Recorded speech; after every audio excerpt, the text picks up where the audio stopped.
وإذ استسقى موسى لقومه فقلنا اضرب بعصاك الحجر فانفجرت منه 12 عينا قد علم كل أناس مشربهم كلوا واشربوا من رزق الله ولا تعثوا في الأرض مفسدين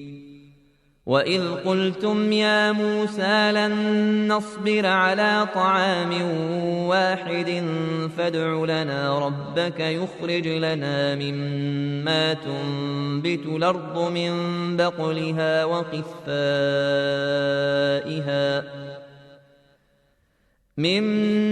تنبت الأرض من بقلها وقثائها وفومها وعدسها وبصلها قال أتستبدلون الذي هو أدنى بالذي هو خير اهبطوا مصرا فإن لكم ما سألتم وضربت عليهم الذلة والمسكنة وباءوا بغضب من الله ذلك بأنهم كانوا يكفرون بآيات الله ويقتلون النبيين بغير الحق ذلك بما عصوا وكانوا يعتدون إن الذين آمنوا والذين هادوا والنصارى والصابين من آمن بالله واليوم الآخر وعمل صالحا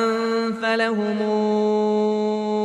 أجرهم عند ربهم ولا خوف عليهم ولا هم يحزنون وإذا أخذنا ميثاقكم ورفعنا فوقكم الطور خذوا ما آتيناكم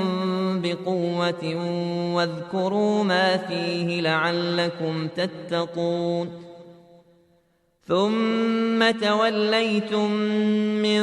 بعد ذلك فلولا فضل الله عليكم ورحمته لكنتم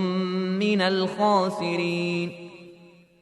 ولقد علمتم الذين اعتدوا منكم في السبت فقلنا لهم كونوا قردة خاسئين فجعلناها نكالا لما بين يديها وما خلفها وموعظة للمتقين